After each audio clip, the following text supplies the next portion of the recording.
नमस्कार दोस्तों, आप कहानी सुन रहे हैं। जब कुछ कुछ उम्मीद हो रही है कि शायद दोनों कौमों में इत्तेफाक हो जाए। अब आप जाइए, मैं आपको यकीन दिलाता हूँ कि कुर्बानी न होगी। ख्वाजा महमूद ने चक्रधर को गले लगाकर रुखसत किया। इधर उसी वक्त गाय की पगहिया खोल दी गई। वह जान लेकर भागी और लोग भी इस नौजवान की हिम्मत और जवामदी की तारीफ करते हुए चले। चक्रधर को आते देखकर यशोदानंदन अपने कमरे से निकल आए और उन्हें छाती से लगाते हुए बोले, भैया, आज तुम्हारा धैर्य और साहस देखकर मैं दंग रह गया। तुम्हें देखकर मुझे अपने ऊपर लज्जा आ रही है। तुमने आज हमारी लाज रख ली। उन्हें कमरे में बिठाकर यशोदानंदन ने घर में जाकर अपनी स्त्री वागीश्वरी से कहा, आज मेरे दोस्त की दावत करनी होगी। भोजन खूब दिल लगाकर बनाना। अहल्या, आज तुम्हारी पाक परीक्षा होगी। अहल्या वह कौन आदमी था दादा, जिसने मुसलमानों के हाथों गौ रक्षा की? यशोदा, वही तो मेरे दोस्त हैं, जिनकी दावत करने को कह रहा हूँ। यहाँ सैर करने आए हैं। अहल्या वागीश्वरी से, अम्मा, जरा उन्हें अंदर बुला लेना, तो दर्शन करेंगे। पड़ोस में एक डॉक्टर रहते थे। यशोदानंदन ने उन्हें बुलाकर घाव पर पट्टी बंधवा दी। धीरे धीरे सारा मोहल्ला जमा हो गया। कई श्रद्धालुजनों ने तो चक्रधर के चरण छुए। भोजन के बाद जो ही लोग चौके से उठे, अहल्या ने कमरे की सफाई की। इन कामों से फुर्सत पाकर वह एकांत में बैठकर फूलों की एक माला गूंथने लगी। मन में सोचती थी, न जाने कौन है, स्वभाव कितना सरल है। लजाने में तो औरतों से भी बड़े हुए हैं। खाना खा चुके पर सिर न उठाया। देखने में ब्राह्मण मालूम होते हैं। चेहरा देखकर तो कोई नहीं कह सकता कि यह इतने साहसी होंगे। सहसा वागीश्वरी ने आकर कहा, बेटी, दोनों आदमी आ रहे हैं, साड़ी तो बदल लो। अहल्या ऊह करके रह गई। हाँ, उसकी छाती में धड़कन होने लगी। एक क्षण में यशोदानंदन जी चक्रधर को लिए हुए कमरे में आए। वागीश्वरी और अहल्या दोनों खड़ी हो गई। यशोदानंदन ने चक्रधर को कालीन पर बैठा दिया और खुद बाहर चले गए। वागीश्वरी पंखा झलने लगी, लेकिन अहल्या मूर्ति की भांति खड़ी रही। चक्रधर ने उड़ती हुई निगाहों से अहल्या को देखा। ऐसा मालूम हुआ मानो कोमल, स्निग्ध एवं सुगंधमय प्रकाश की लहर सी आंखों में समा गई। वागीश्वरी ने मिठाई की तश्तरी सामने रखते हुए कहा, कुछ जलपान कर लो भैया, तुमने कुछ खाना भी तो नहीं खाया। तुम जैसे वीरों को सवा सेर से कम न खाना चाहिए। धन्य है वह माता, जिसने ऐसे बालक को जन्म दिया। अहल्या, जरा गिलास में पानी तो ला। भैया, जब तुम मुसलमानों के सामने अकेले खड़े थे, तो यह ईश्वर से तुम्हारी कुशल मना रही थी। जाने कितनी मनौतियां कर डाली। कहाँ है वह माला जो तूने गूंथी थी? अब पहनाती क्यों नहीं? अहल्या ने लजाते हुए कांपते हाथों से माला चक्रधर के गले में डाल दी और आहिस्ता से बोली, क्या सिर में ज्यादा चोट आई? चक्रधर, नहीं तो। बाबूजी ने ख्वाहमख्वाह पट्टी बंधवा दी। चक्रधर मिठाइयाँ खाने लगे। इतने में महरी ने आकर कहा, बड़ी बहूजी, मेरे लाला को रात से खांसी आ रही है, कोई दवाई दे दो। वागीश्वरी दवा देने चली गई। अहल्या अकेली रह गई तो चक्रधर ने उसकी ओर देखकर कहा, आपको मेरे कारण बड़ा कष्ट हुआ। मैं तो इस उपहार के योग्य न था। अहल्या, यह उपहार नहीं, भक्त की भेंट है। वागीश्वरी ने आकर मुस्कुराते हुए कहा, भैया, तुमने तो आधी भी मिठाइयाँ नहीं खाई। क्या इसे देखकर भूख प्यास बंद हो गई? यह मोहनी है, जरा इससे सचेत रहना। अहल्या, अम्मा, तुम छोटे बड़े किसी का लिहाज नहीं करती। चक्रधर यहाँ कोई घंटे भर तक बैठे रहे। वागीश्वरी ने उनके घर का सारा वृतांत पूछा, कै भाई हैं, कै बहनें, पिताजी क्या करते हैं, बहनों का विवाह हुआ या नहीं? चक्रधर को उसके व्यवहार में इतना मात्र स्नेह भरा मालूम होता था, मानो उससे पुराना परिचय है। 4 बजते बजते ख्वाजा महमूद के आने की खबर पाकर चक्रधर बाहर चले आए। और भी कितने ही आदमी मिलने आए थे। शाम तक उन लोगों से बातें होती रहीं। निश्चय हुआ कि एक पंचायत बनाई जाए और आपस के झगड़े उसी के द्वारा तय हुआ करें। चक्रधर को भी लोगों ने उस पंचायत का एक मेंबर बनाया। रात को जब अहल्या और वागीश्वरी छत पर लेटी, तो वागीश्वरी ने पूछा, अहल्या सो गई क्या? अहल्या, नहीं अम्मा, जाग तो रही हूँ। वागीश्वरी, हाँ, आज तुझे क्यों नींद आएगी? इनसे ब्याह करेगी। तुम्हारे बाबूजी तुमसे मिलाने ही के लिए इन्हें काशी से लाए हैं। इनके पास और कुछ हो या ना हो, हृदय अवश्य है। और ऐसा हृदय जो बहुत कम लोगों के हिस्से में आता है। ऐसा स्वामी पाकर तुम्हारा जीवन सफल हो जाएगा। अहल्या ने डबडबाई हुई आंखों से वागीश्वरी को देखा पर मुंह से कुछ न बोली। कृतज्ञता शब्दों में आकर शिष्टाचार का रूप धारण कर लेती है। उसका मौलिक रूप वही है जो आंखों से बाहर निकलते हुए कांपता और लजाता है। मनोरमा अध्याय 4। मुंशी वज्रधर उन रेल के मुसाफिरों में थे जो पहले तो गाड़ी में खड़े होने की जगह मांगते हैं, फिर बैठने की फिक्र करने लगते हैं और अंत में सोने की तैयारी कर देते हैं। चक्रधर एक बड़ी रिसायत के दीवान की लड़की को पढ़ाए और वह इस स्वर्ग संयोग से लाभ न उठाए। यह कोकर हो सकता था। दीवान साहब को सलाम करने आने जाने लगे।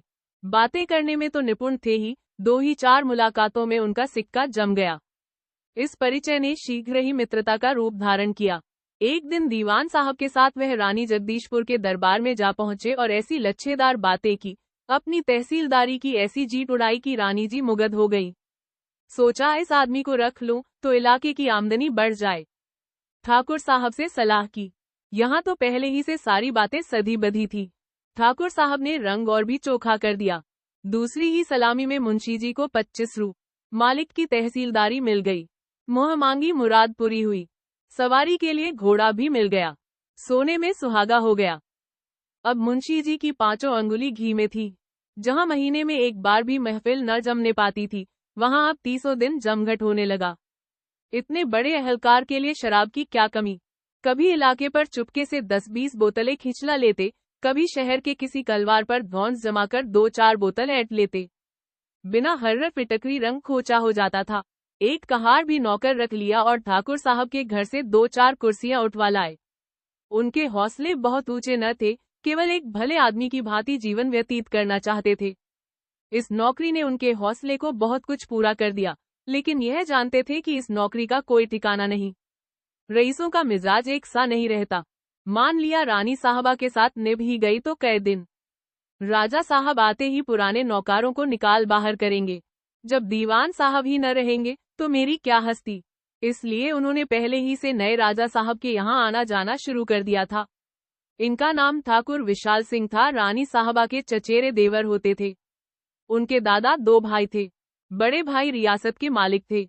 उन्हीं के वंशजों ने 2 पीढ़ियों तक राज्य का आनंद भोगा था। अब रानी के निस्संतान होने के कारण विशाल सिंह के भाग्य उदय हुए थे। 2-4 गांव जो उनके दादा को गुजारे के दिए मिले थे, उन्हीं को रेहन बय करके इन लोगों ने 5 वर्ष काट दिए थे। यहाँ तक कि विशाल सिंह के पास इतनी भी संपत्ति न थी कि गुजर बसर के लिए काफी होती।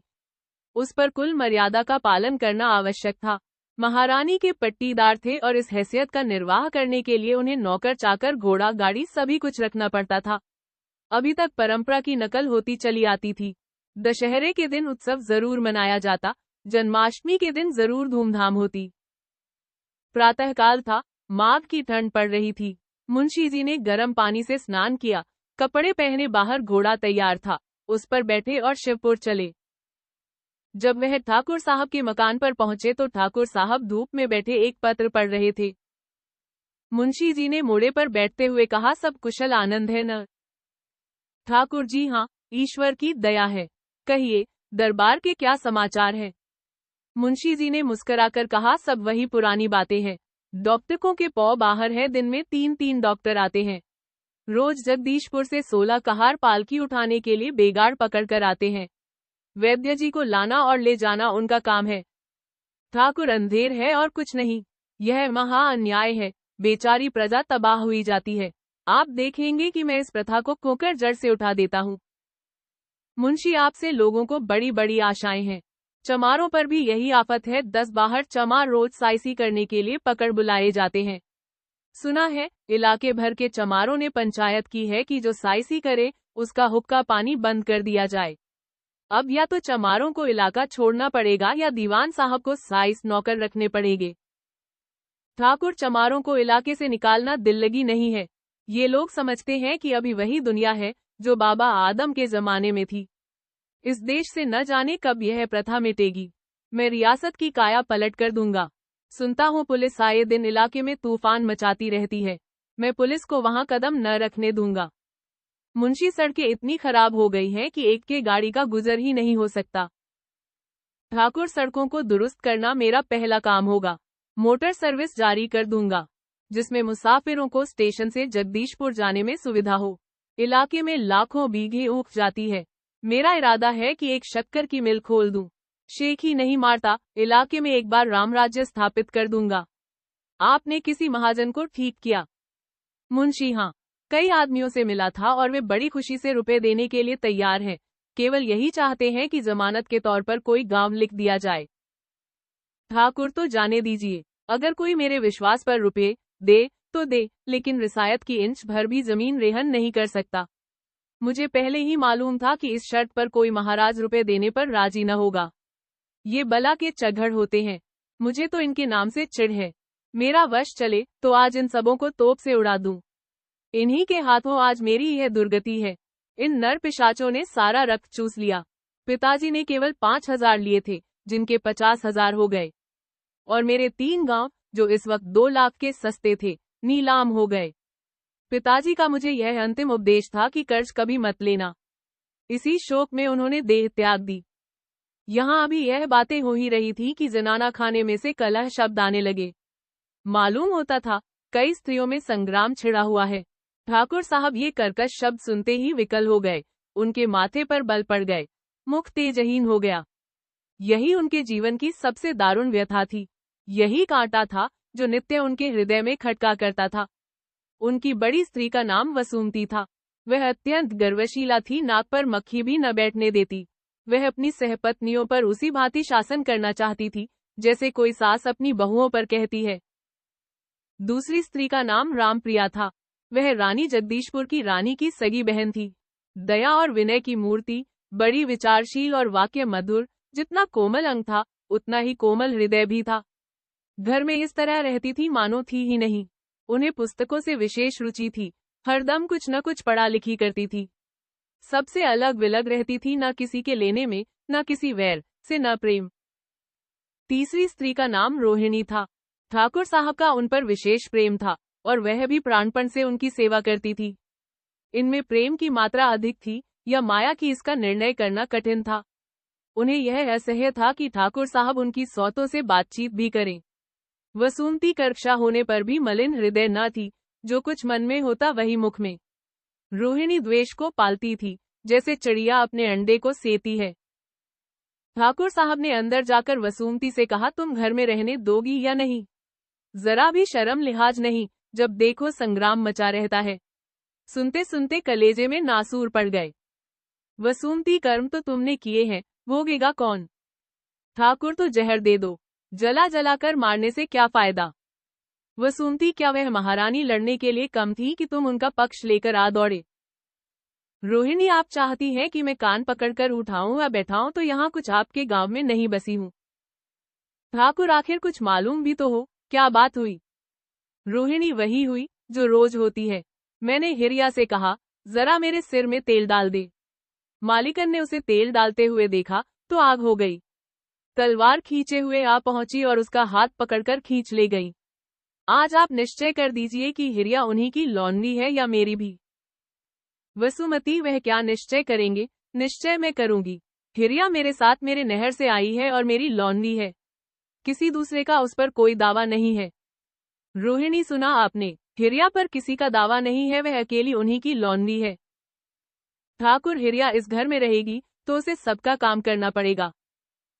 वसुमती वह सुनकर जल उठी, नागिन की भांति फुफकार कर बोली, इस वक्त तो आपने चहेती रानी की ऐसी डिग्री कर दी मानो यहाँ उन्हीं का राज्य है।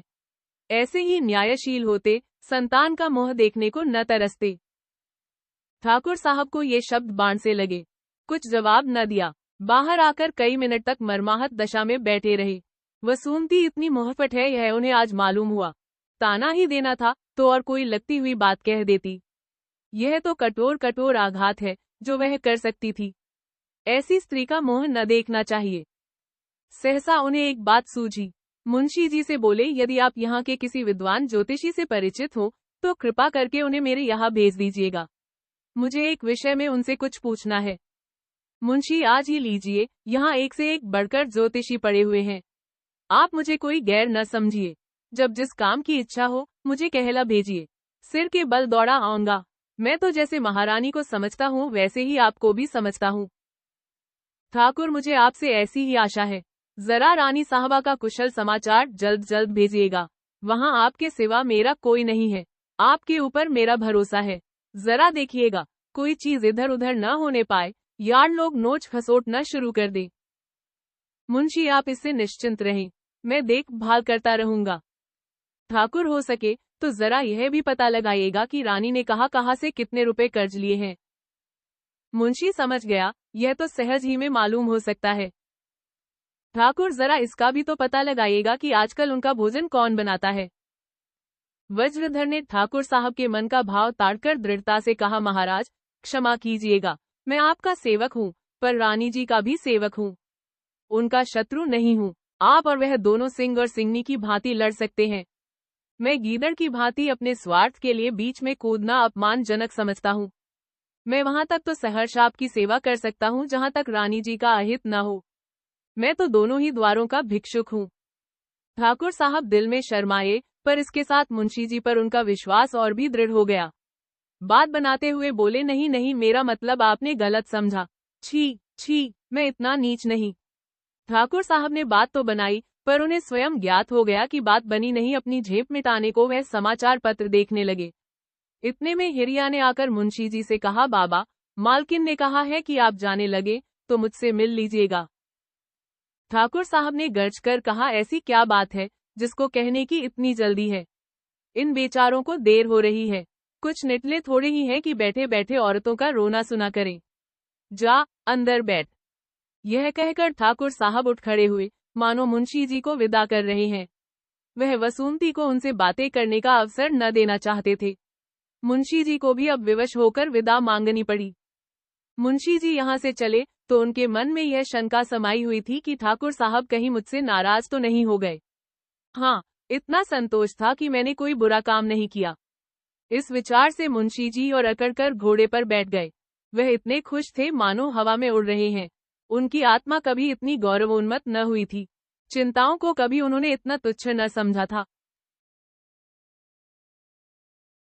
मनोरमा उपन्यास भाग 3 और 4 कहानी समाप्त हुई। आपको यह कहानी कैसी लगी कमेंट बॉक्स में लिखकर जरूर बताएं। धन्यवाद।